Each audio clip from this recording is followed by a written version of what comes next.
The rain fell heavy and cold that October morning, turning the red clay of Dust Hollow into a river of mud.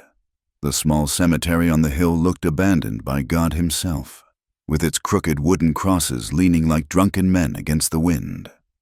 Eliza Carter stood at the edge of the fresh grave, her black dress already soaked through, clinging to her thin frame. In her arms, wrapped in the only dry blanket she could find, her week-old son whimpered softly against her chest. The preacher's words were lost in the storm, though it hardly mattered. Only a handful of folks had come to see Thomas Carter laid to rest, mostly out of obligation rather than grief. The mine collapse that took him had claimed 3 other men, and their families huddled under their own sorrows nearby. Thomas had been a good man, if not a lucky one. 3 years of marriage, countless hours in those dark tunnels, and all he'd left behind was a widow barely 22 and a son who'd never know his father's face. Eliza felt the weight of eyes upon her. Not sympathetic eyes, calculating ones. Abigail Carter, her mother-in-law, stood rigid as a fence post beside the family plot, her mouth set in that familiar line of disapproval. The older woman hadn't spoken a kind word since Thomas brought Eliza home from Kansas City, calling her that Eastern girl with her head full of foolish notions. Now, with Thomas gone, Abigail's disdain had crystallized into something harder, colder than the October rain. As the last shovel of dirt hit the pine coffin, folks began to scatter like crows. Eliza remained, swaying slightly, exhaustion pulling at her bones. The baby, she'd named him Samuel, after her own father, stirred and began to cry in earnest. She fumbled beneath her shawl, trying to nurse him while standing in the downpour. "Shameless," she heard someone mutter. Mrs. Henderson from the general store, most likely, even at her husband's grave. Heat flooded Eliza's cheeks, but she kept her eyes on the mound of earth that held her husband.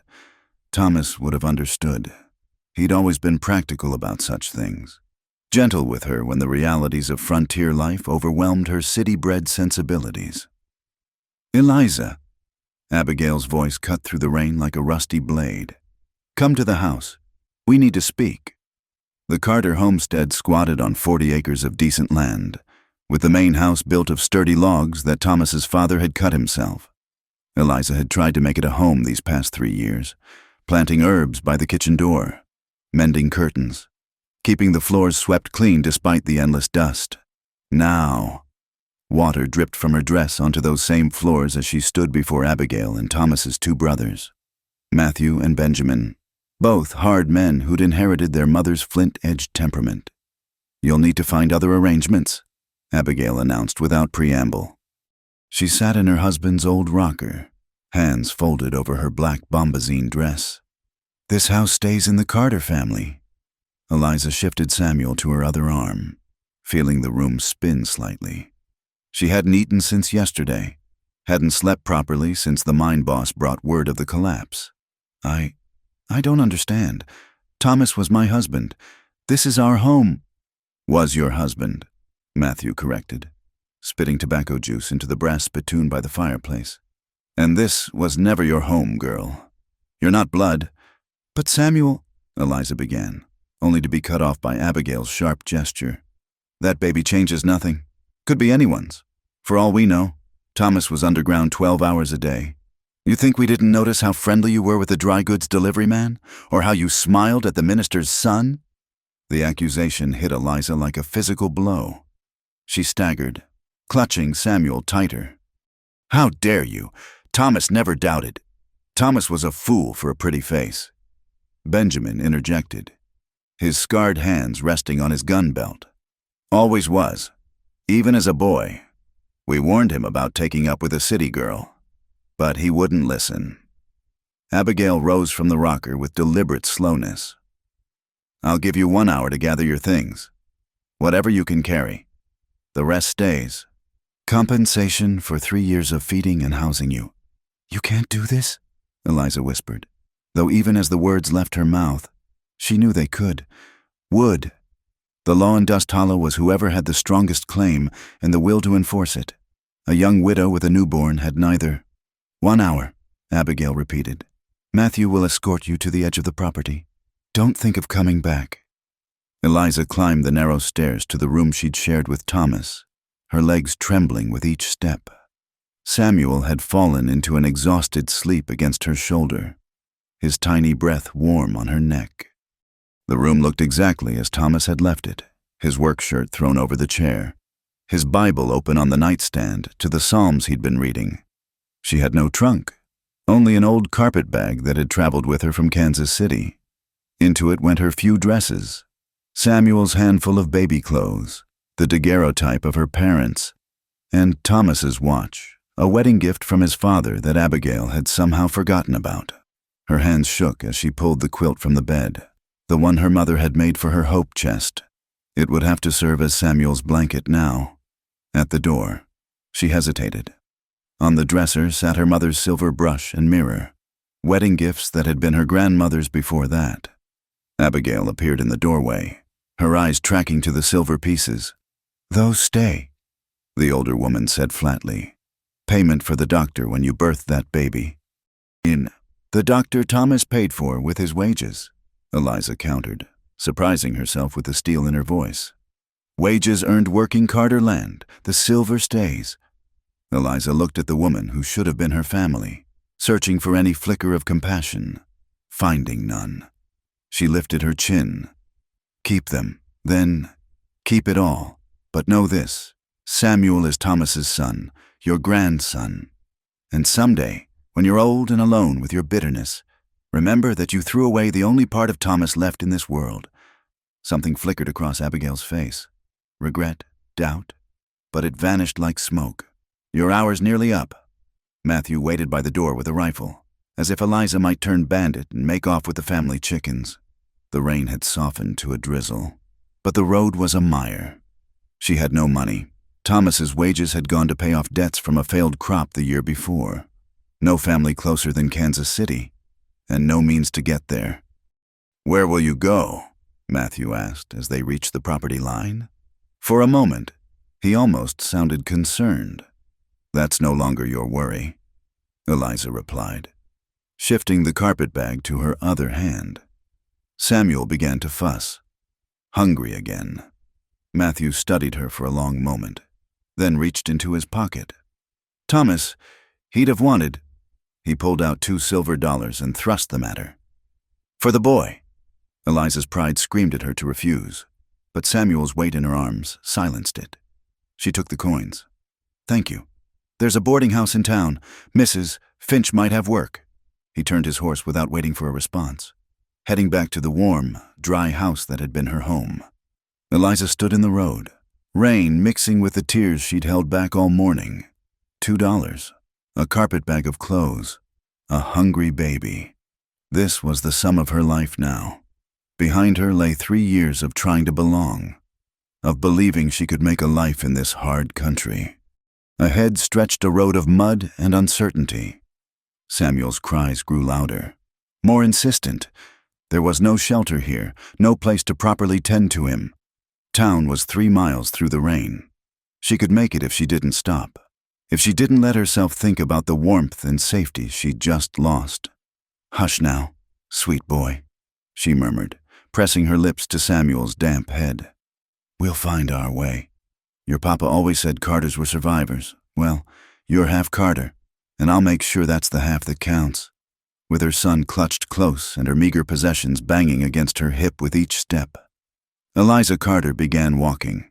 The road to Dust Hollow stretched before her like a river of mud and sorrow. But she'd be damned if she'd let Abigail see her falter. Somewhere beyond this rain, beyond this day of loss and betrayal, there had to be something better. There had to be. She didn't look back. Not once. The mud sucked at Eliza's boots with each step, threatening to pull them clean off her feet. She'd walked perhaps a mile when the rain began again in earnest, driving sideways with a wind that cut through her wet dress like a blade. Samuel wailed against her chest, his cries barely audible over the storm. Her arms ached from carrying him and the carpet bag, and she knew she couldn't maintain this pace for the remaining 2 miles to town. Through the gray curtain of rain, she spotted a lone rider approaching from the direction of Dust Hollow. Her heart seized. Had Abigail changed her mind and sent Matthew to drive her further away? She stepped to the side of the road, lowering her head, hoping whoever it was would pass without incident. The horse slowed, then stopped entirely. "Ma'am," a deep voice called out. "Ma'am, are you all right?" Eliza looked up to find a man dismounting, his long duster coat swirling around him.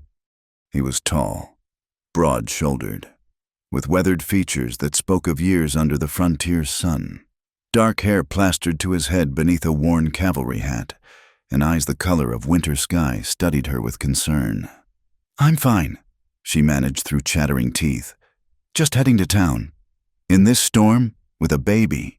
He stepped closer, and she could see the scar that ran from his left temple to his jaw. An old wound, long healed. "That's Thomas Carter's widow, aren't you? I heard about the mine." She nodded, too exhausted to speak. Samuel's cries had weakened to pitiful whimpers. "Name's Jonathan Hale," the man said, already shrugging out of his coat. Before she could protest, he'd draped it around her shoulders, the warmth of it nearly bringing her to tears. "I knew Thomas. We rode together with the Rangers, back in '72. Good man." "Mr. Hale," Eliza began, but he was already taking the carpet bag from her numb fingers. "My ranch is just over that rise," he said, pointing through the rain. "Half a mile, no more. You need to get that baby out of this weather." "I couldn't impose." "It's not an imposition." His voice carried a quiet authority that reminded her of Thomas in his rare moments of seriousness. "It's what's right. Thomas would have done the same for mine, if I had any to speak of." Pride warred with desperation as Samuel gave another weak cry. Pride lost. "Just until the storm passes," she conceded. Jonathan tied her carpetbag to his saddle, then looked at her expectantly. "You'll ride. I'll walk alongside." "I can walk." "No, ma'am, you can't. Not much further. Anyway." He held out his hands. "Let me hold the boy while you mount up." The request sent panic through her. Samuel was all she had left, the only thing Abigail hadn't been able to take, but Jonathan's hands were steady, patient, and she could barely feel her own arms anymore. Carefully, she transferred her son to him. Jonathan held Samuel with surprising gentleness, shielding the baby from the rain with his body. "There now, little fellow. We'll have you warm soon enough." He looked at Eliza. "Can you mount?" She managed it, though barely, her sodden skirts making it awkward. Once she was settled, Jonathan handed Samuel back up to her, then took the reins to lead the horse. The ranch, when it came into view, was modest compared to the Carter spread. A simple frame house with a stone chimney, a barn, a few outbuildings, but smoke rose welcomingly from the chimney, and the windows glowed with lamplight against the storm. "Built it myself," Jonathan said, following her gaze. "It's not much, but it's solid." He helped her down at the front porch, then called out, "Rosa, we've got company." The door flew open, revealing a stout Mexican woman with silver-streaked hair. Her eyes widened at the sight of Eliza and the baby. "Dios mío! Come, come! Out of the rain! Rapido!" The warmth of the house hit Eliza like a physical force. She swayed, and Rosa's strong arms caught her. "The baby," Eliza mumbled. "He needs—" "I know what babies need," Rosa said firmly, already reaching for Samuel. "I raised 7 of my own. Senor Jonathan, bring warm water and blankets from the chest." Eliza found herself in a kitchen chair, Rosa's capable hands stripping away her soaked bonnet and shawl. A cup of something hot, coffee liberally laced with whiskey, was pressed into her hands. "Drink," Rosa commanded. "All of it." Through the fog of exhaustion, Eliza watched Rosa tend to Samuel with practiced efficiency. The woman had him out of his wet things and wrapped in soft flannel before Eliza had finished half the coffee. "Hungry boy," Rosa murmured. "When did he last eat?" "I tried, on the road, but—" Shame flooded through her. What kind of mother couldn't even feed her child? "No good in the rain," Rosa said matter-of-factly. "You eat first. Then you feed him proper." Jonathan reappeared with an armload of blankets and what looked like women's clothing. At Eliza's questioning look, he cleared his throat. "My sister's things. She stayed here a spell last year," Rosa kept them clean. I couldn't. You could and you will, Rosa interrupted. You think that baby wants a mother who freezes to death from pride? Soon, Eliza found herself in a simple calico dress, warm and dry. Seated by the fire with Samuel contentedly nursing beneath a privacy shawl Rosa had produced. The men had retreated to the far end of the room, Jonathan cleaning his rifle while pretending not to notice the domestic scene. Better? Rosa asked, settling her bulk into the opposite chair with some mending. Yes, thank you. Eliza hesitated, then asked, How long have you worked for Mr. Hale? Rosa snorted. Work for him? I keep house because he'd live on beans and biscuit otherwise. My husband Pedro works the cattle.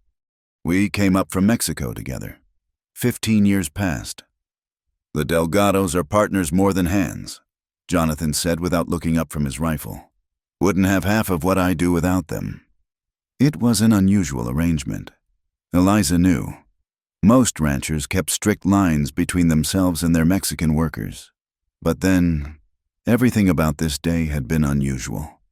When Samuel finished nursing and fell into satisfied sleep, Rosa fashioned a makeshift cradle from a wooden crate and soft blankets. Eliza laid him down reluctantly, her arms feeling empty without his weight.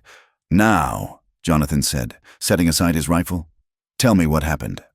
The story came out in fits and starts. Thomas's death, the funeral, Abigail's cruelty. Jonathan's face darkened with each detail, and Rosa muttered what sounded like curses in Spanish. She turned you out? Today? With a newborn? Jonathan's voice was carefully controlled, but Eliza could see the tension in his jaw. She said I wasn't blood, that the house belonged to the Carter family. That woman, Rosa spat.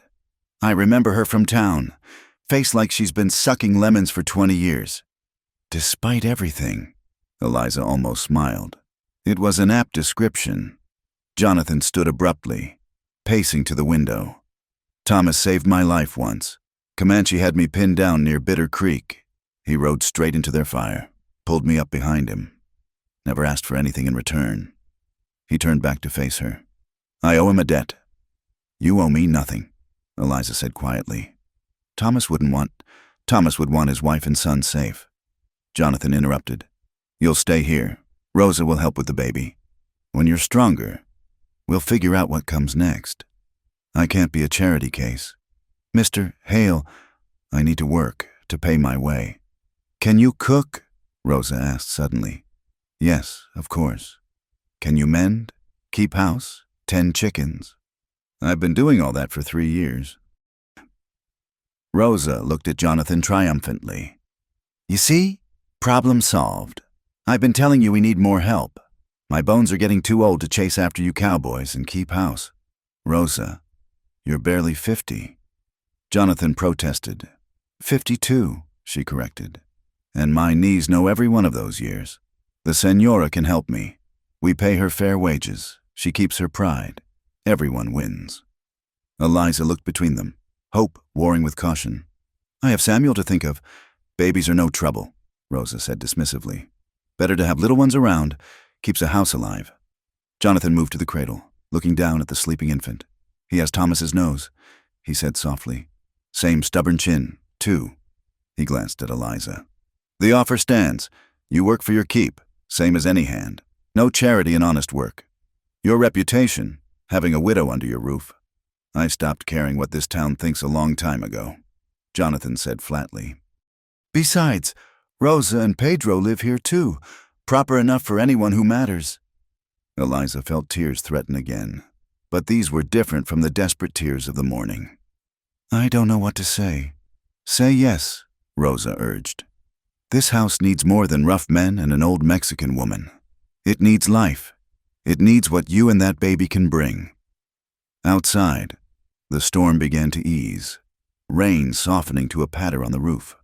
Samuel stirred in his makeshift cradle, making small, contented sounds. The fire crackled warmly, and for the first time in days, since before Thomas died, Eliza felt something other than fear and grief. Yes, she whispered, then stronger. Yes, and thank you. Jonathan nodded once, satisfied. Good. Pedro will fetch your things from town tomorrow. I assume you had to leave some behind? Everything. Eliza admitted. Abigail kept it all. Something dangerous flashed in Jonathan's eyes. We'll see about that. For now, rest. You're safe here. Safe. The word felt foreign after the morning's events, but looking around the simple, warm room, at Rosa's kind face and Jonathan's steady presence, Eliza began to believe it might be true. She'd lost one home today, been cast out like refuse, but perhaps, just perhaps, she'd found another, as if reading her thoughts. Rosa reached over and patted her hand. God closes one door, he opens another. You'll see. Senora, this is where you're meant to be. The rooster's crow pulled Eliza from the deepest sleep she'd had in weeks. For a moment, she lay still, disoriented by the unfamiliar room, clean whitewashed walls, a quilt that smelled of lavender, sunlight streaming through gingham curtains. Then Samuel's hungry cry from the crate beside her bed brought everything rushing back. 3 days had passed since Jonathan Hale had found her on that muddy road.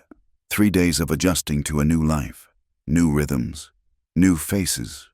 She dressed quickly in one of the simple dresses Rosa had altered to fit her, then tended to Samuel before making her way to the kitchen. Rosa was already at the stove, the rich smell of coffee filling the air. Buenos dias, senora. The men ate at dawn and rode out to check the fence line. They'll be back for the noon meal. I'm sorry I overslept. Nonsense. You needed rest. Rosa poured her a cup of coffee, strong and black. Today, you learn the house properly. Tomorrow, you help with the real work. The morning passed in a blur of instruction. Rosa showed her where everything was kept, from the everyday dishes to the good china that Senor Jonathan never uses but won't throw away, belonged to his mother. She learned that Pedro preferred his shirt starched just so, that the ranch hands took their main meal at noon, that Jonathan often forgot to eat unless food was put directly in front of him. A strange one. Our Senor Jonathan, Rosa said as they prepared the noon meal. 35 years old, owns good land, could have his pick of wives, but he keeps to himself. The war changed him, Pedro says. Thomas never spoke much about their time with the Rangers, Eliza offered, slicing bread with practiced efficiency. Best not to. Some memories are better left buried. Rosa tested the beans simmering on the stove. But he's a good man, fair, honest, keeps his word. The sound of horses announced the men's return. Through the kitchen window, Eliza watched Jonathan dismount, his movements efficient and controlled. He spoke quietly to the 2 ranch hands, young men named Cal and Jimmy, who tipped their hats shyly to her that first morning. When he entered the kitchen, Jonathan brought with him the smell of leather and sweat and open sky. Smells good in here, he said, washing at the basin by the door. Senora Eliza helped, Rosa announced proudly. She knows her way around a kitchen. Jonathan glanced at Eliza, and she was struck again by those winter sky eyes. Good, we could use decent cooking. Rosa's been trying to poison us for years. Poison! Rosa swatted at him with a dish towel. You ungrateful boy. See if I make your favorite empanadas again. It was clearly an old joke between them, and Eliza felt a pang watching their easy familiarity. This was what she'd hoped to build with Thomas. Years of shared jokes, comfortable rhythms. Now she was starting over, a stranger in someone else's established life. The noon meal was a lively affair, with the hands wolfing down beans and cornbread while Pedro regaled them with a story about a stubborn bull. Eliza kept busy serving, refilling coffee cups, bouncing Samuel when he fussed. She was reaching for the coffee pot when she heard Cal say something to Jimmy about the widow. Pretty little thing, Cal murmured. Shame about her husband, but Jonathan sure didn't waste time moving her in. Mind your tongue, Jimmy warned. But Cal continued, just saying what everyone in town's thinking. Man doesn't take in a young widow without expecting. The coffee pot slipped from Eliza's suddenly numb fingers, shattering on the floor. Coffee spread in a dark pool across the clean boards. I'm sorry, she gasped, dropping to her knees to gather the pieces. I'm so sorry. Stop! Jonathan's voice cut through her babbling. He was beside her in 2 strides. pulling her hands away from the sharp fragments. "You'll cut yourself. The mess is just coffee and clay, both replaceable." His hands were gentle but firm on hers. "Rosa, take Mrs. Carter to sit down. Cal, Jimmy, you boys are on dish duty. And Cal," his voice hardened, "next time you want to gossip like an old woman, do it where the subject can't hear you, or better yet, keep your fool mouth shut." Cal's face flushed red. "Yes, sir. Sorry. Mr. Hale." Eliza let Rosa guide her to a chair, mortification burning in her cheeks. Of course people would talk. Of course they'd assume the worst. What kind of woman moved into a bachelor's home 3 days after her husband's funeral? "Don't you mind that foolish boy," Rosa said firmly. "Empty heads make wagging tongues." But the damage was done. The easy atmosphere of the morning had evaporated. Eliza went through the motions of clearing the table, aware of the awkward silence, of Jonathan's thunderous expression as he led the hands back out.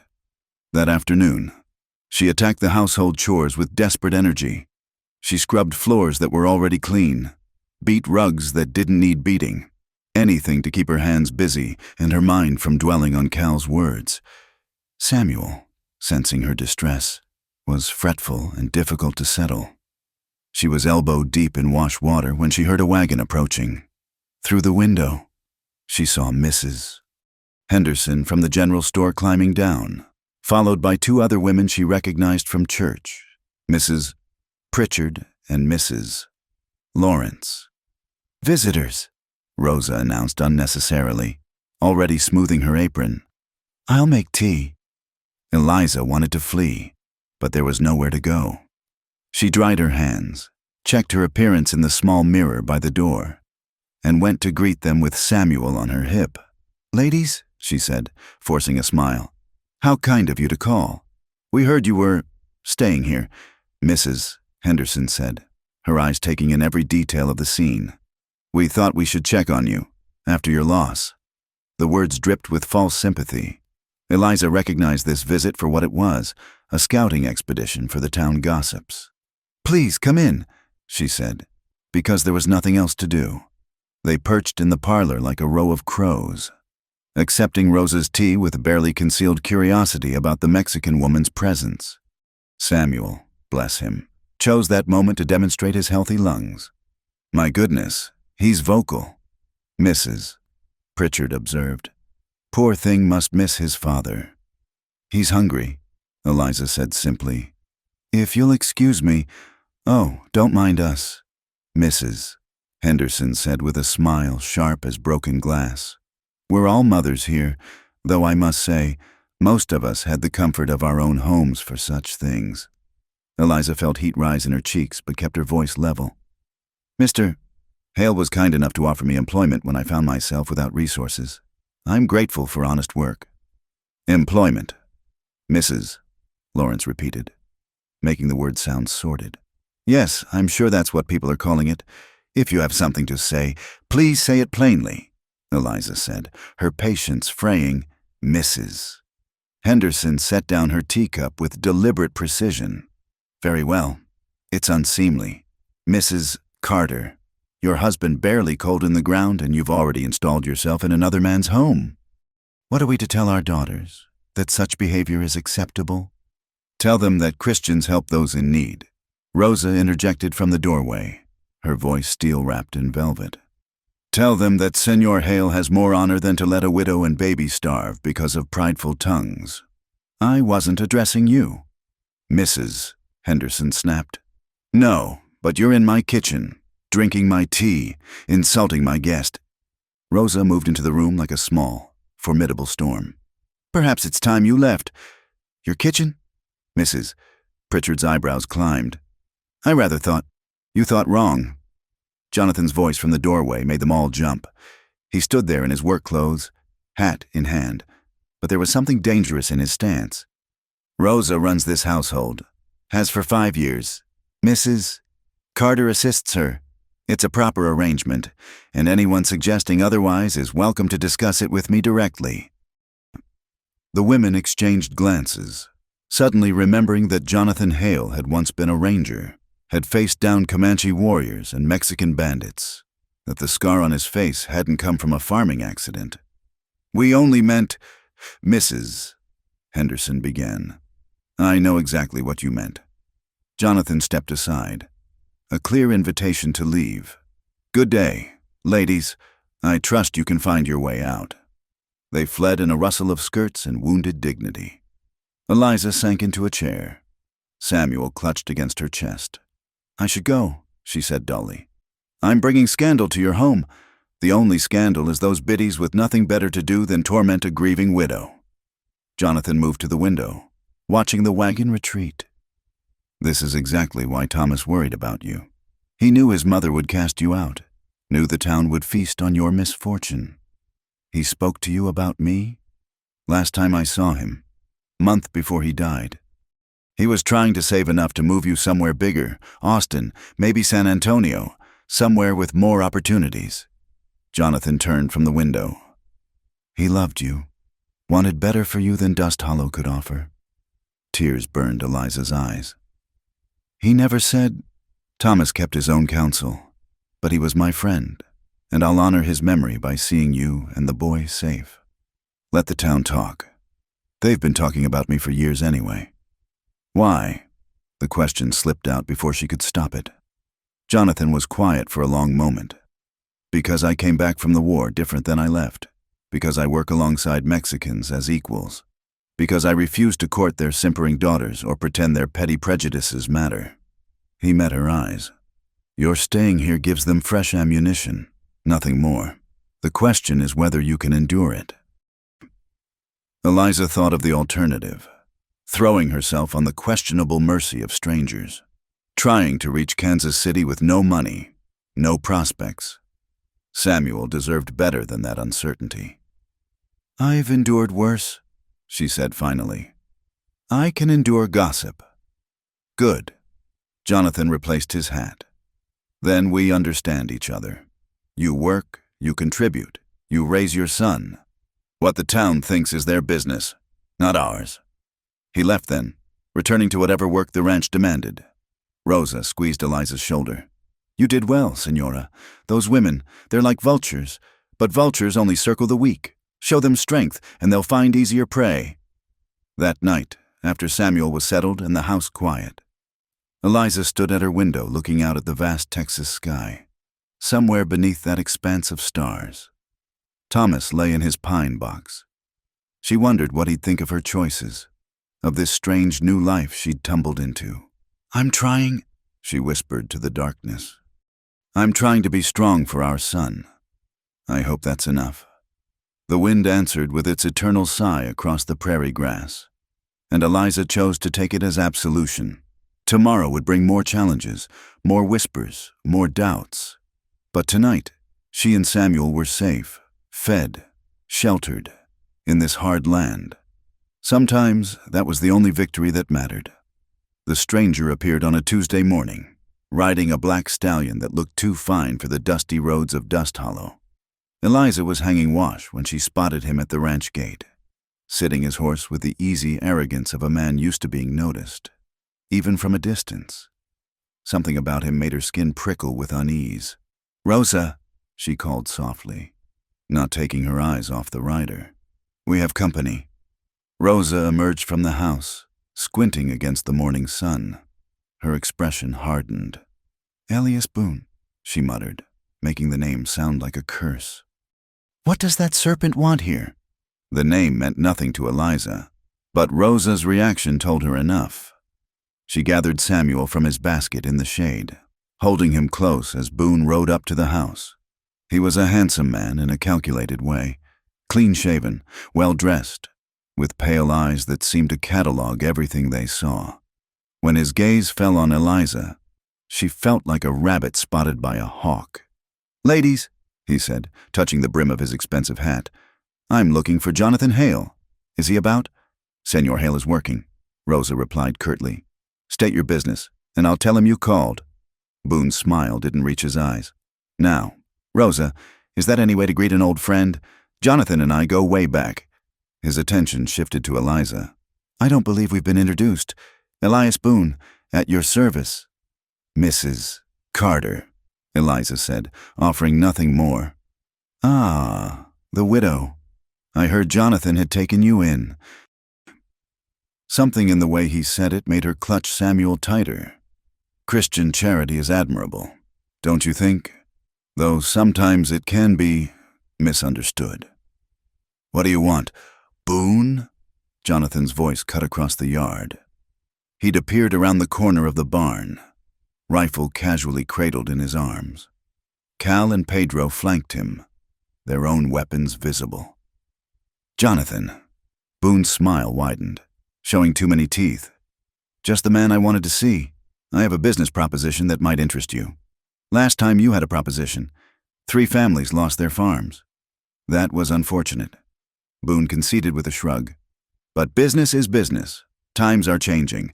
My friend, the railroad's coming through within 2 years. Land values are about to soar. Good for those who want to sell. Which brings me to my point. Boone dismounted uninvited, his movements theatrical. The Southwestern Land Development Company is prepared to make you a very generous offer for your ranch. Cash money, enough to set you up comfortable anywhere you choose. Not interested. You haven't heard the figure. Don't need to. This land isn't for sale. Boone's friendly mask slipped slightly. Everything's for sale at the right price. Your neighbors understood that. The Millers, the Franklins. They took my offers and are living comfortable in San Antonio now. You mean you burned them out and they took pennies on the dollar rather than see their families hurt? Jonathan said flatly. That's a serious accusation. I hope you have proof. Boone's voice carried a warning. A man's reputation is important in business. So is a man's word. I said no, that won't change. Boone studied him for a long moment. Then his gaze drifted back to Eliza. Family changes a man's priorities, makes him think about the future differently, about safety. He stepped closer to where she stood. Raising a child out here, so far from town, from help if needed, it must worry you. Mrs. Carter. That sounds like a threat, Jonathan said quietly. But Eliza heard the danger in it. Not at all, merely an observation. Boone reached out as if to touch Samuel's head. Eliza stepped back, and his hand fell. Beautiful child? He has his father's eyes, doesn't he? Such a tragedy about the mine. Accidents happen so easily in this rough country. Get off my land. Jonathan ordered, now. Of course, I've overstayed my welcome. Boone remounted with studied grace. But think about my offer. Jonathan, the company won't wait forever. And Mrs. Carter, a pleasure to meet you. I'm sure we'll see each other again soon. He rode away at an easy pace, as if he had all the time in the world. Eliza didn't relax until he was out of sight. Pack a bag, Jonathan said abruptly. You and Samuel are going to town for a few days. What? No. The refusal came instinctively. I won't be driven off by threats. It's not safe. When has it been safe? Eliza interrupted, surprising herself with her vehemence. My husband died in a mine that everyone knew was dangerous. His family threw me out with nothing. The town treats me like a scarlet woman. Safe is an illusion. Mr. Hale, at least here I can see the danger coming. Jonathan stared at her, and she saw something shift in his expression. Respect, perhaps. You don't know Boone. He's burned out half the county. Always careful to make it look accidental. The sheriff's in his pocket, the judge too. Then running won't help, Eliza said practically. If he wants to hurt us, he'll do it whether we're here or in town. At least here, we're together, stronger. The senora is right. Pedro spoke up. We run now, we'll always be running. Better to face the snake in the open. Rosa nodded agreement. I'll not be driven from my home by that peacock. We've faced worse. Jonathan looked between them, jaw tight with frustration. This isn't your fight. Like hell, Rosa snapped, then crossed herself. Pardon my language, but this has been my home longer than his. You think I'll let him take it? That night, Eliza couldn't sleep. Every sound made her heart race. Was that a footstep on the porch? A horse in the distance? She finally gave up. wrapping a shawl around her shoulders and making her way to the kitchen for water. She found Jonathan sitting at the table, coffee cup in hand, staring out the window into the darkness. "Couldn't sleep either?" he asked without turning. "No." She poured herself water from the pitcher. "Tell me about Boone, the truth of it." Jonathan was quiet for so long she thought he wouldn't answer. "We served together, briefly. He was always ambitious, but the war twisted something in him. Came back thinking the world owed him riches. Started working for Eastern money, buying up land cheap from desperate folks. And when they won't sell? Accidents happen, barns burn, cattle die, wells go bad. Eventually, people take his offer just to escape with their lives." He finally looked at her. "I should have killed him 2 years ago when he burned out the Washingtons. But I couldn't prove it, and I've seen enough killing for one lifetime." "You're not a killer," Eliza said softly. "That's what separates you from him. Maybe, or maybe it just makes me weak." He stood abruptly. "You should go back to bed. Tomorrow will be long." But as she turned to go, he spoke again. "Thomas used to talk about you, said you were stronger than you looked, said you had steel in you, hidden under city manners." He met her eyes. He was right. The next morning brought evidence of Boone's first move. 20 head of cattle were found dead near the creek, poisoned. Jonathan's face was grim as he surveyed the damage. "Could have been worse," Cal offered nervously. "Could have been the whole herd." This is just the beginning." Jonathan said, "He's showing us what he can do. Next time will be worse." Over the following days, more accidents occurred. A section of fence was cut, letting cattle stray.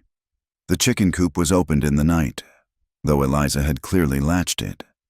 Someone spooked the horses, nearly causing a stampede. Through it all, Eliza watched Jonathan grow quieter, more watchful. He started wearing his gun even around the house, posted guards at night. The easy rhythm of ranch life became tense, strained. One evening, as she served supper, she noticed Jonathan's hands. They bore new cuts and scrapes, and when he reached for the bread, she saw him wince. "You're hurt," she said. "It's nothing. Barbed wire." But later, when the others had retired, she brought out Rosa's medical supplies. "Let me see. I said it's nothing, and I say you're too stubborn for your own good." She fixed him with a look that had often worked on Thomas. "Hands." To her surprise, he complied. The cuts were deeper than he'd let on. One particularly nasty gash across his palm.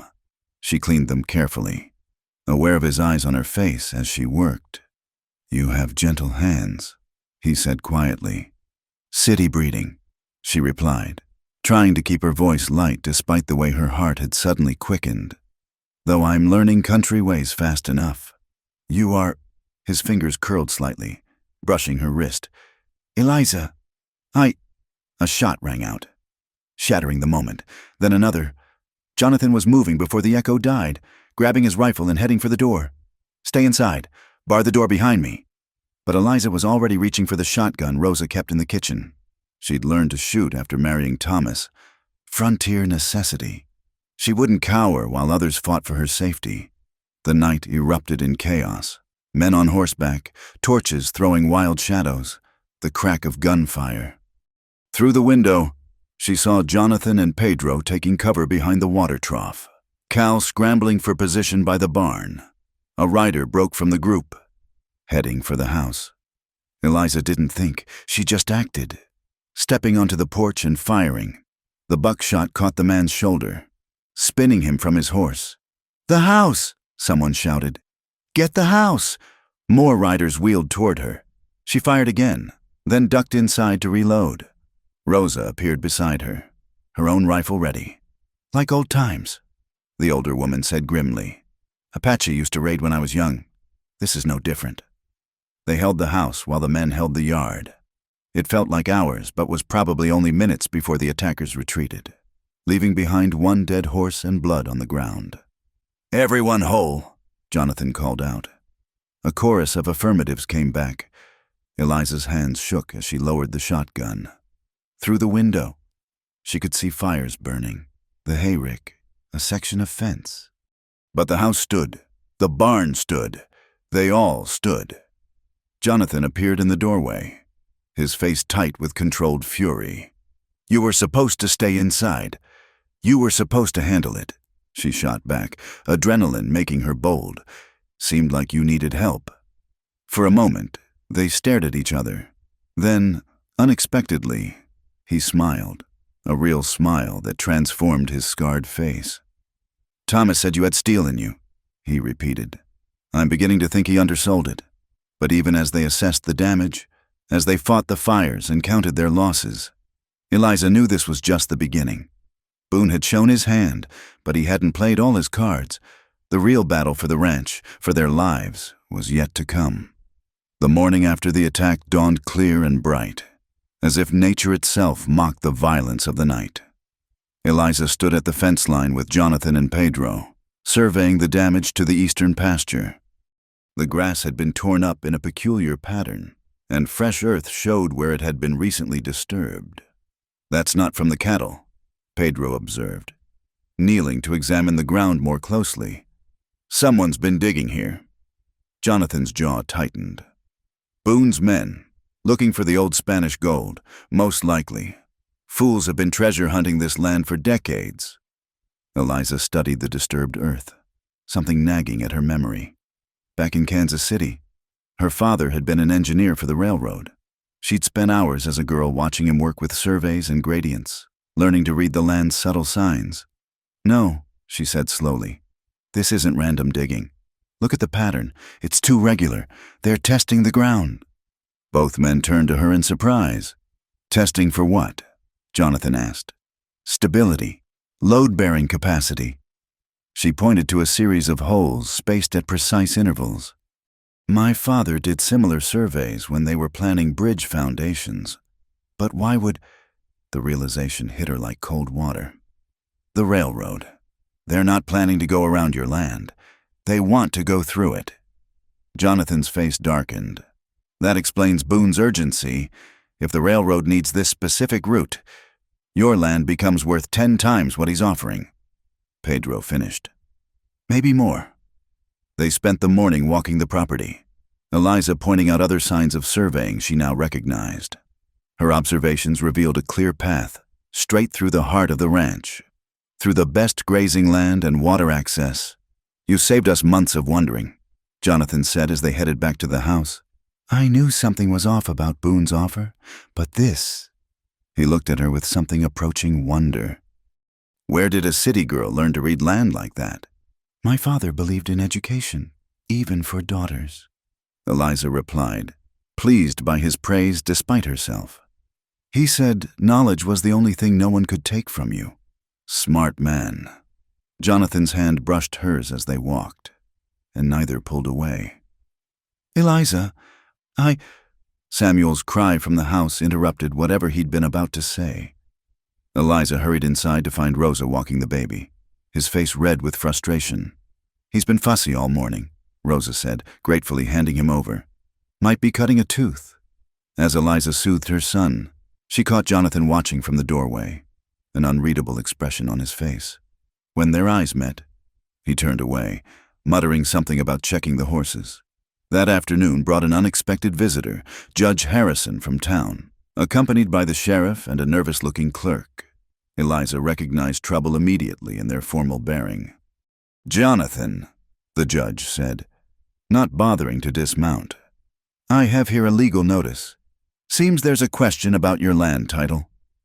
"My father bought this land fair and square 20 years ago," Jonathan said evenly. "You know that. Harrison, you witnessed the deed." "Yes, well, Mr.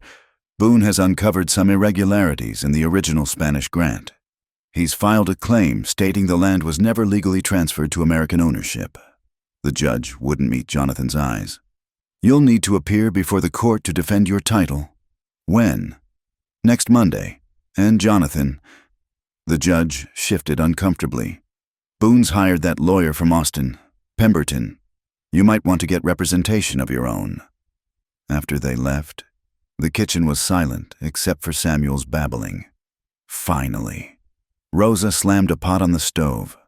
That judge ate at this table not 6 months ago. Now he comes here with this nonsense.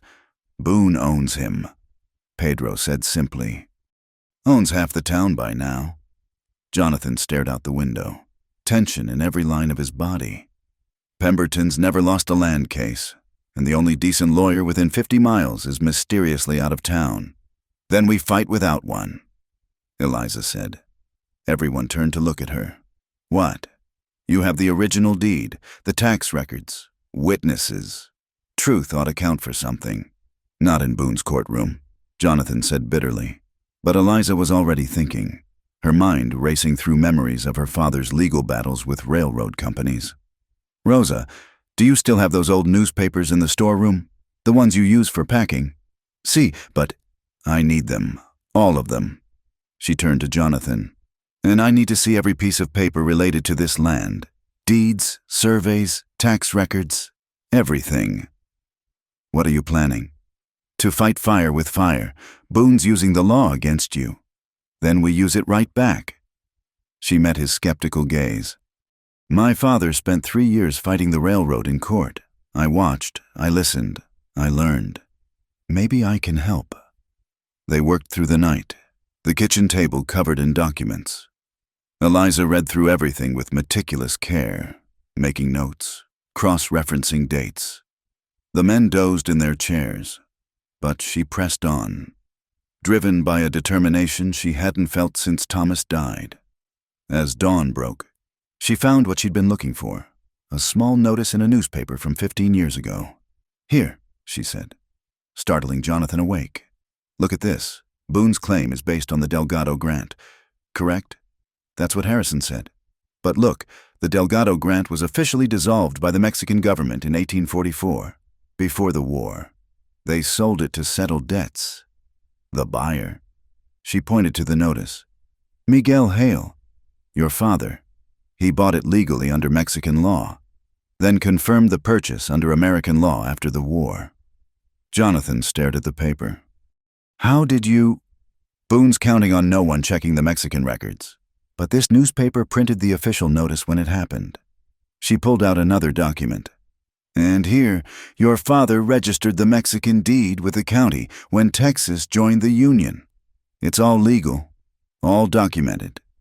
You found this in one night? I told you, I learned from watching my father. Railroad men are snakes, but they taught me how snakes think.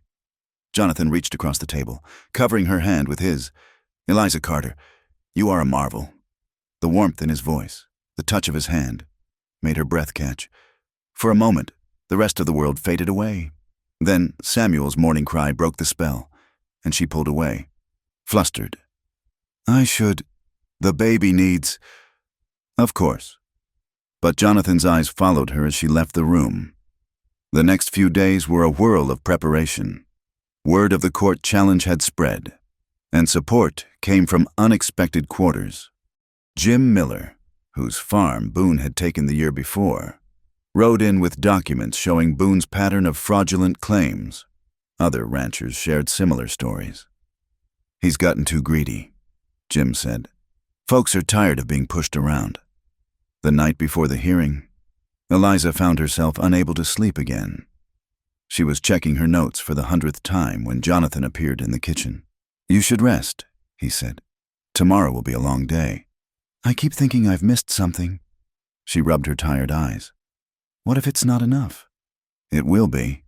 He sat beside her, close enough that she could smell the leather and soap scent of him. Eliza, whatever happens tomorrow, I need you to know, you've given me hope, not just about the land, but... He paused, seeming to struggle with the words. These past weeks, having you here, seeing your strength, your courage, it's changed things, changed me. Her heart was racing. Jonathan, I know it's too soon. I know you're still grieving Thomas, but I need you to know that you have a place here, always, you and Samuel. Not as my employee, but... She silenced him with a gentle touch to his lips. I know, she whispered. And when the time is right, when my heart has healed enough to be fair to you, to what you're offering. She met his eyes. Ask me again then. He caught her hand, pressed a kiss to her palm. "I'll wait, as long as it takes." The next morning, as they prepared to leave for town, Rosa pulled Eliza aside. "Whatever happens today, you've already won something more valuable than land." "What's that?" "A future, a man who sees your worth, a place to belong." Rosa squeezed her shoulder. "Your Thomas would be glad. He'd want you happy." As they climbed into the wagon, Samuel in her arms and Jonathan beside her, Eliza felt the truth of Rosa's words. The fight for the ranch was just beginning, but she'd already found something she'd thought lost forever: hope. And maybe, just maybe, the chance for love to bloom again in this harsh, beautiful land. The courthouse loomed ahead, and with it, Elias Boone and all his schemes. But Eliza held her head high. She'd been thrown out with nothing but her baby and her pride. Now she had knowledge, purpose, and people willing to fight beside her. Whatever came next, she was ready. The courthouse in Dust Hollow had never seen such a crowd. Every bench was filled, people standing along the walls. More gathered outside, peering through windows. The whole town, it seemed, had come to witness the battle between Jonathan Hale and Elias Boone. Eliza sat behind Jonathan, Samuel quiet in her arms, trying to ignore the whispers that followed her presence.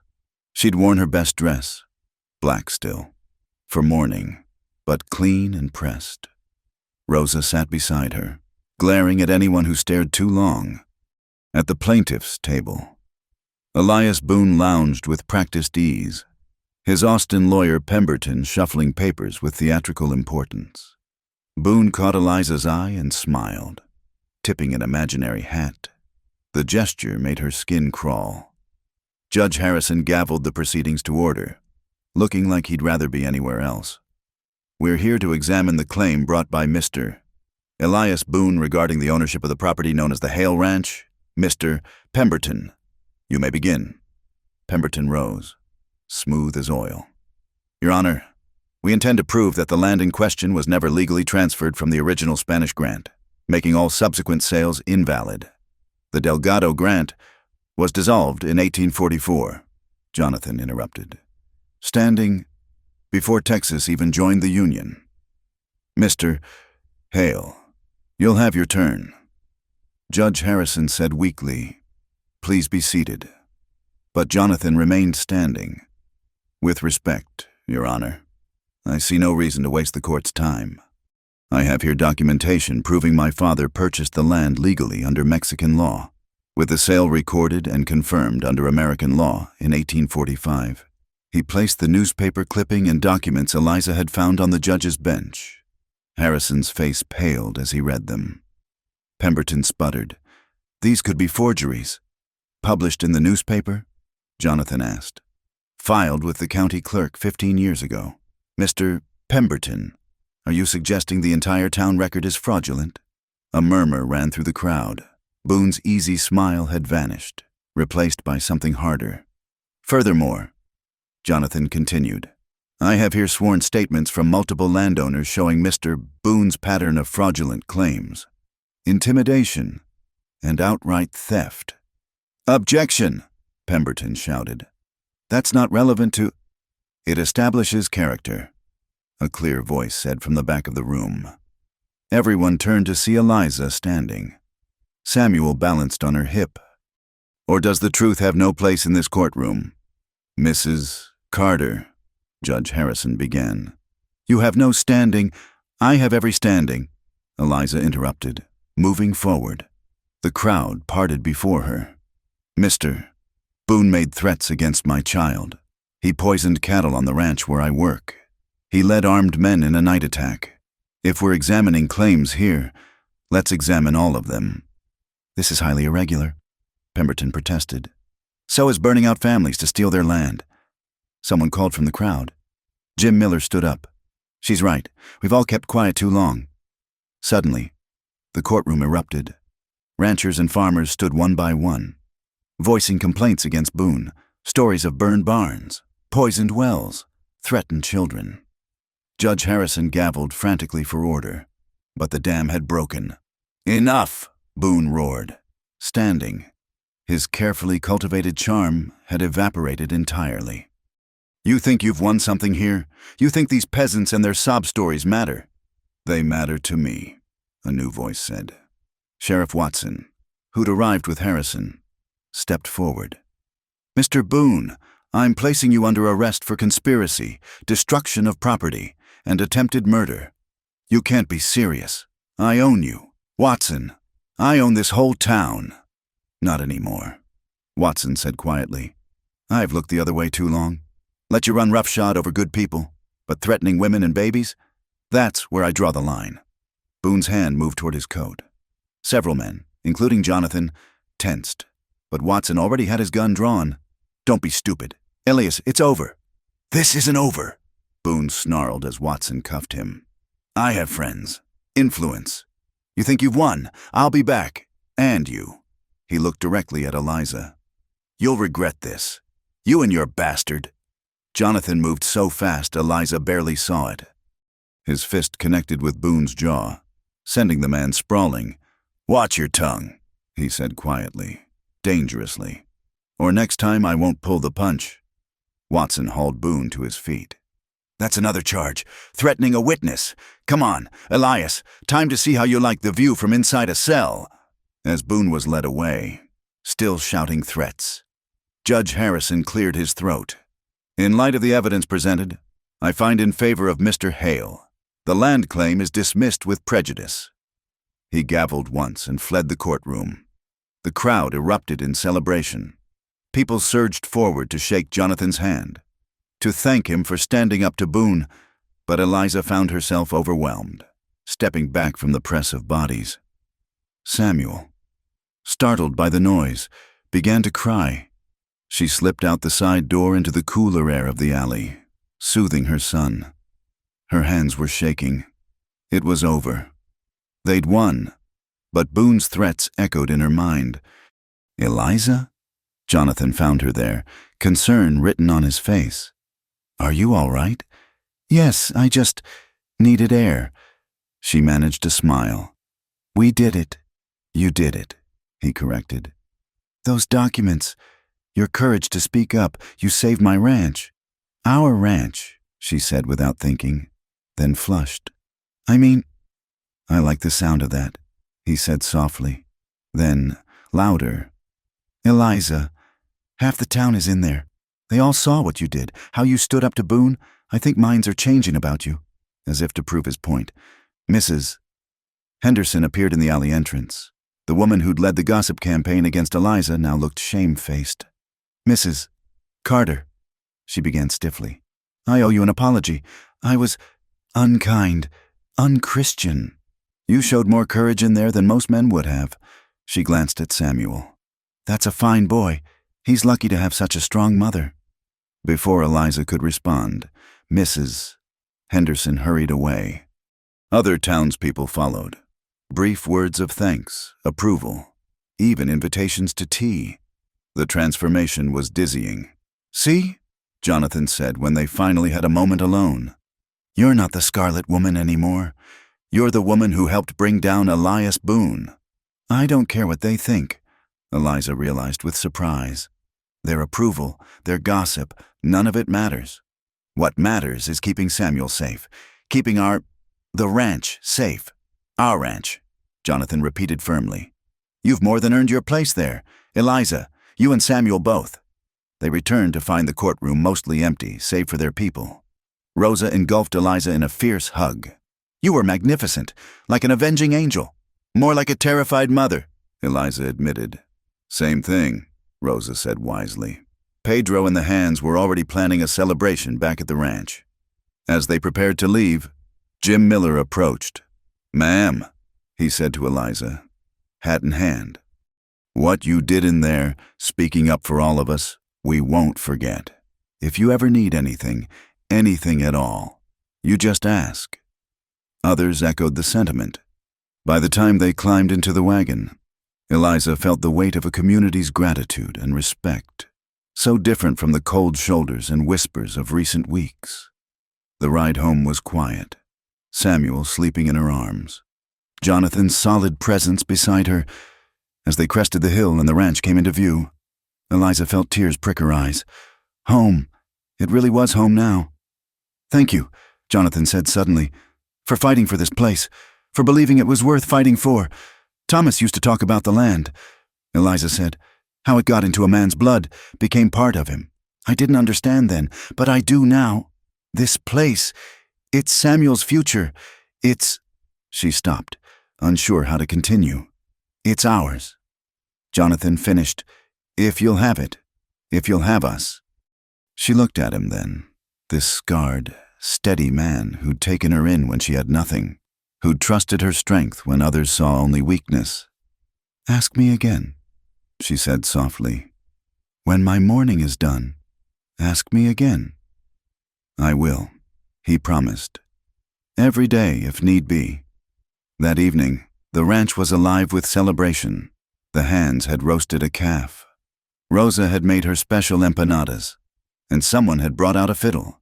Even Samuel seemed to sense the joy, gurgling happily as he was passed from arm to arm, as the sun set, painting the sky in shades of rose and gold.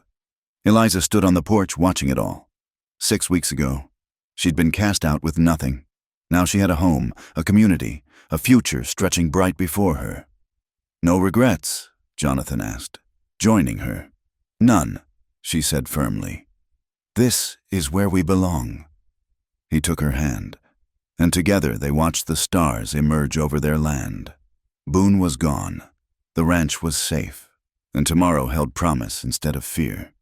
It wasn't the life she'd planned, but standing there with Jonathan's hand warm in hers and Samuel safe inside, Eliza knew it was the life she was meant to have. The West had tested her, broken her down, and rebuilt her stronger.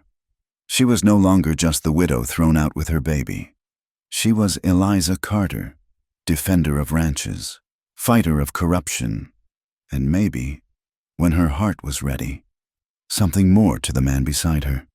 The celebration continued late into the night, but Eliza felt perfect peace. They'd won more than a court case today. They'd won the right to call this place home, and that was worth any battle. The night came alive with gunfire just after midnight. Eliza jolted awake to the sound of breaking glass and men shouting. Samuel's terrified wails pierced the chaos as she snatched him from his cradle, her hands shaking but steady. "Stay down!" Jonathan's voice boomed from somewhere outside. The crack of his rifle answered the attacker's fire. Rosa burst into Eliza's room, her own rifle in hand. "To the root cellar, quickly!" "No!" Eliza laid Samuel in his cradle and grabbed the shotgun from beside her bed. "Take Samuel. Keep him safe. I'm needed here. Senora, go!" Eliza's tone brooked no argument. Rosa gathered the baby and disappeared toward the kitchen and the cellar entrance. Through her window, Eliza could see muzzle flashes in the darkness. More than the last attack, maybe a dozen men. Torches moved between the buildings like fireflies from hell. She spotted Jonathan and Pedro behind overturned water barrels. Cal pressed against the barn door. A figure ran toward the house, torch held high.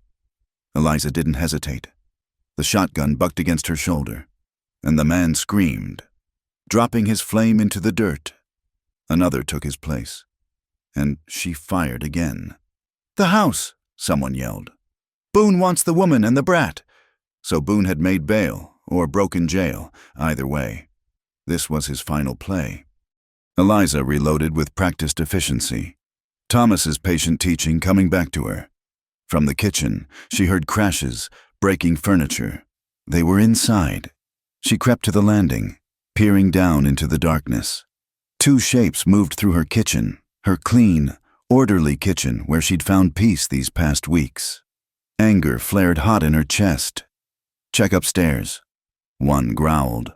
"Boone said don't come back without them." Footsteps on the stairs. Eliza pressed herself against the wall. Shotgun ready. The first man appeared, and she let him pass.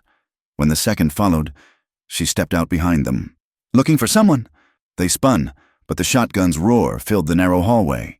One man fell, the other dove aside, pulling his pistol.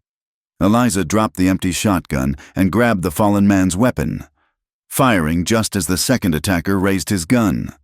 Both shots rang out simultaneously. Pain seared across her arm, but the other man crumpled. Eliza stumbled back, blood soaking her sleeve. No time to check the wound. More men would come. She half fell down the stairs, searching for ammunition. Outside, the gunfire had intensified. Through the window, she saw the barn was burning. Months of stored hay, feed, tack, all going up in flames. "Eliza!" Jonathan's voice, desperate. He'd seen the barn too. A shadow filled the kitchen doorway. Elias Boone himself, clothes dusty from hard riding, eyes wild with rage. "Mrs. Carter, you've caused me considerable trouble. Not nearly enough," she gasped, raising the pistol with her good arm. He was faster. Knocking the weapon aside, it skittered across the floor. "Where's the baby? Where's your precious son?" "Where you'll never find him." Boone backhanded her, sending her sprawling. Stars exploded across her vision. "You think you've won? I'll burn this place to ash. I'll see Hale dead. And you!" He grabbed her hair, yanking her head back. "You'll watch it all before I'm done with you."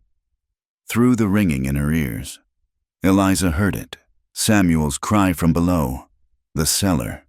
Boone heard it too, his eyes lighting with vicious triumph. "There we are," he said, dragging her toward the sound. Desperation gave her strength. She twisted, grabbing the hot coffee pot from the stove and flinging its contents into Boone's face. He screamed, releasing her, clawing at his eyes. Eliza dove for the fallen pistol, but Boone recovered faster than she expected. His boot caught her ribs, driving the air from her lungs. She rolled aside as he drew his own gun. Enough games. The kitchen door exploded inward. Jonathan filled the doorway like an avenging angel, his face a mask of fury. Boone spun, firing, but Jonathan was already moving. The two men collided, grappling for the gun. They crashed into the table, over chairs, Boone fighting with desperate viciousness. But Jonathan had rage on his side, rage for his burning barn, his threatened home, for Eliza bleeding on his kitchen floor. The gun went off, muffled between their bodies. Both men stilled. "Jonathan?" Eliza whispered.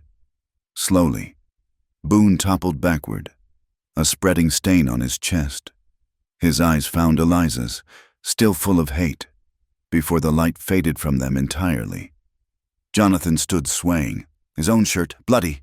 "Are you—" "I'm fine. You're hurt. Just a graze." He helped her stand, wincing. "Samuel? Safe. Rosa has him." Eliza pressed her hand to his side, feeling the wet warmth there, more than a graze. "You need—" "Later. The barn. We have to save what we can." They stumbled outside to find the battle ending. Several attackers lay still. Others had fled when Boone fell. Cal was organizing a bucket brigade, but the barn was beyond saving. "Let it burn," Jonathan said quietly. "We'll build another." Sheriff Watson arrived with the dawn, taking in the destruction with grim eyes. "Got word Boone broke jail with help. By the time we organized a posse." He looked at Boone's body, now covered with a blanket. "Guess justice found its own way." "Self-defense," Watson continued, not really asking. "All of it. These men attacked your home. You protected your family." His eyes lingered on Eliza's bandaged arm. Samuel safe in her embrace. "Anyone says different, they'll answer to me." The day passed in a blur of activity. Neighbors arrived. The same people who'd whispered about Eliza weeks ago now came with lumber, food, willing hands. The barn still smoldered, but already men were clearing ground for a new one. Mrs. Henderson appeared with a group of women, arms full of supplies. "For the rebuilding," she said simply. "And Mrs. Carter, I've brought bandages. That arm needs proper tending." As the women fussed over her injuries, Eliza watched Jonathan directing the work despite his own wounds. He'd refused to rest until she'd threatened to have Pedro and Rosa hold him down. "He's a good man," Mrs. Henderson said, following her gaze. "Thomas always said so. Said if anything happened to him, Jonathan would do right by you." "Thomas said that? Last time he came to town. Like he knew?" She shook her head. "Well, he was right. Anyone can see how Hale looks at you. How you look at him." Heat rose in Eliza's cheeks. "I'm still in mourning. Hearts don't follow rules." "Mrs. Henderson said pragmatically. Thomas wouldn't want you pining forever, not with a good man ready to love you and raise his son. That evening, as the helpers departed and quiet settled over the ranch, Eliza found Jonathan sitting on the porch steps, staring at the stars. She settled beside him, Samuel drowsing in her arms. "We lost the barn," he said. "Half the winter feed, most of the tack." "We'll manage. We always do." He looked at her then, really looked at her. "You fought like a wildcat. Where did that come from?" "I had something to protect." She gazed down at Samuel. "Someone threatened my son, our home. I found I could do things I never imagined." "Our home," Jonathan repeated softly. "I like how you say that." They sat in comfortable silence, the night soft around them. Finally, Jonathan spoke again. "Eliza, I know you asked me to wait, but after today, life's uncertain out here. I don't want to waste time on proprieties that don't matter." He shifted to face her fully. "I love you, not because you saved my ranch or fought beside me. I love your courage, your kindness, the way you hum when you cook. I love how you've made this place a home instead of just a house. I love—" "Yes," Eliza interrupted. "Yes? You asked me to wait until I was ready, until my heart healed." She met his eyes. "It healed the moment you didn't hesitate to protect us. The moment you treated my son as precious as your own blood. My mourning is done. Jonathan, my heart is yours if you'll have it." His kiss was answer enough, gentle despite the violence of the night, full of promise despite all they'd lost. Samuel stirred between them, making a contented sound that might have been approval. "Marry me," Jonathan said against her lips. "Tomorrow, today, as soon as the preacher can say the words. Are you sure? People will talk? Let them. They'll talk anyway." He cupped her face in his calloused hands. "I almost lost you tonight. I won't waste another day." From the doorway, Rosa's voice carried warm approval. "About time. Pedro! They finally got there." Pedro appeared, grinning. "Good. Now maybe we can have some peace around here." "Peace?" Jonathan laughed, the sound rusty but real. "With this woman. She just took on a dozen gunmen. Peace is the last thing we'll have." "Adventure, then," Eliza said, smiling through tears she hadn't realized were falling. "A lifetime of it." "I can live with that," Jonathan said, pulling her close. "I can live with that just fine." The barn was gone, scattered to ash on the Texas wind, but sitting there surrounded by chosen family, with her son safe and her future secure in the arms of a good man. Eliza knew they'd won everything that mattered. The land would recover, new buildings would rise, and in this harsh, beautiful country that had tested her so severely, she'd found strength she never knew she possessed, and love she'd never dared hope for again. The stars wheeled overhead, infinite and eternal, blessing the survivors below. The morning sun painted the rebuilt barn golden as half of Dust Hollow gathered for the wedding. Just 2 weeks had passed since the attack, but the ranch showed little sign of violence now. Neighbors had worked alongside the ranch hands to raise new walls, their sweat and labor a wedding gift more precious than gold. Eliza stood before the mirror in Rosa's room, hardly recognizing herself.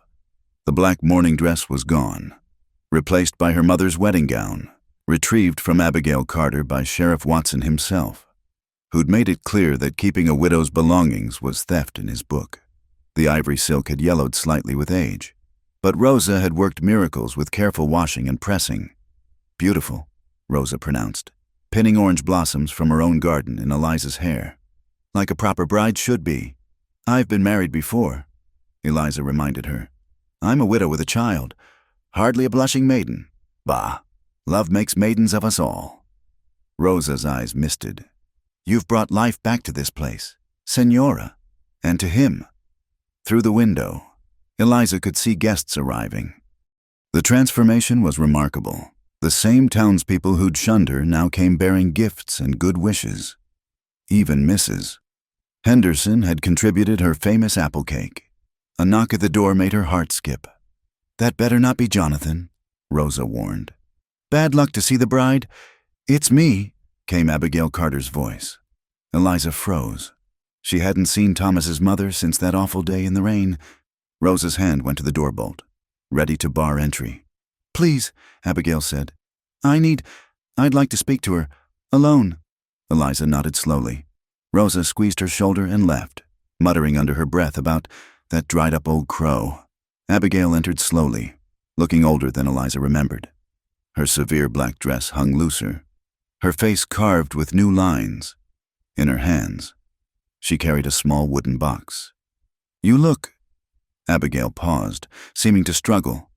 "You look lovely. Thomas would be pleased." "What do you want?" Eliza kept her voice level, though her hands trembled. "To apologize." The words came out rushed, as if Abigail had to force them past her pride. "I was wrong. About you. About everything." Eliza said nothing, waiting. "When Sheriff Watson came for your things, he had words with me. Hard words about family, about Christian duty." Abigail's knuckles were white around the box. "Then I heard about the attack, how you fought to defend Hale's ranch, how you stood up in court for what was right. I did what I had to do." "Yes, you're a fighter, like Thomas was." Abigail's voice cracked. "I was so angry when he died, at God, at the mine, at myself for not stopping him from going down that day. It was easier to blame you than face the truth, that I'd lost my last son and there was nothing I could do about it." She held out the box. "This was Thomas's grandmother's. He'd want you to have it. Want his son to have something of his family." Eliza opened the box carefully. Inside lay a man's gold pocket watch, engraved with the Carter family crest. Thomas had shown it to her once, talked about passing it to his son someday. "Samuel is a Carter," Abigail continued. "I see that now. He has Thomas's eyes, his chin, my grandson." Tears tracked down her weathered cheeks. "I threw away my own blood out of spite and pride. I don't expect forgiveness, but I needed you to know I was wrong." The room was silent except for the distant sounds of wedding preparation. Eliza looked at this bitter woman who'd caused her such pain, and found her anger had somewhere turned to pity. "Samuel will know his father's family," she said finally. "When he's older, when he can understand, he'll know where he came from, both sides of his heritage." "You're more gracious than I deserve."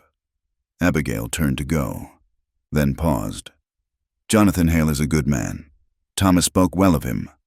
Be happy, Eliza. Be happier than I let myself be." She left before Eliza could respond, her straight back a little bent as she made her way through the crowd outside. "You all right?" Rosa had returned, concern creasing her face. "Yes."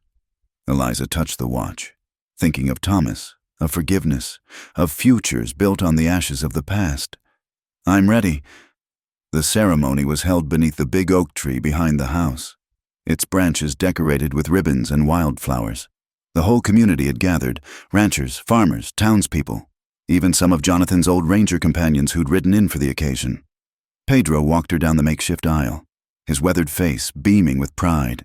"You honor us, Senora," he whispered. "Our family grows today." And there was Jonathan, waiting for her in his best suit, the scar on his face barely visible in the dappled sunlight. His eyes never left hers as she approached, and the love she saw there took her breath away. Cal stood as best man, still bearing marks from the fight but grinning widely. Rosa held Samuel, who seemed fascinated by all the flowers and finery. The circuit preacher, Reverend Davies, smiled as Eliza took her place beside Jonathan.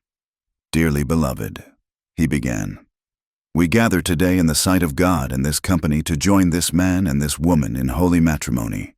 It's a particular joy when love blooms from hardship, when two souls find each other in the wilderness and choose to build something lasting together."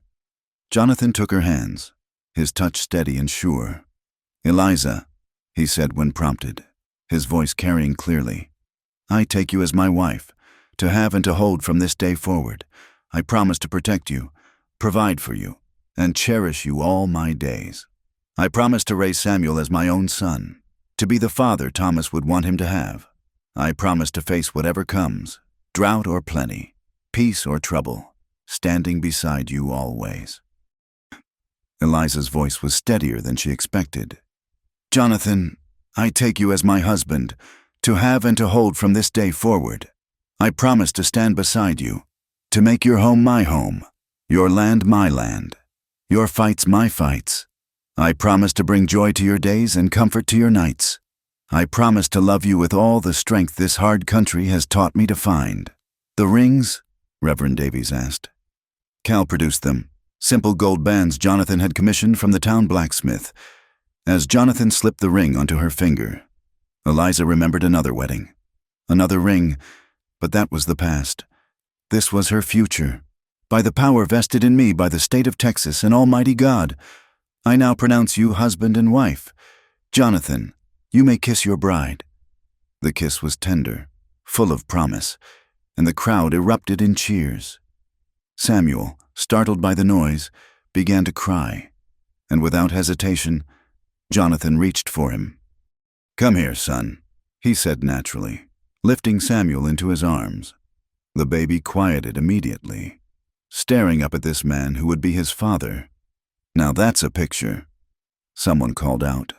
"The whole family together." The celebration that followed was unlike anything the ranch had seen. Tables groaned under the weight of food neighbors had brought.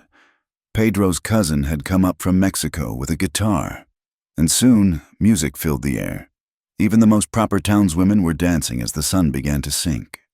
Eliza found a moment to slip away from the revelry, needing a breath of quiet.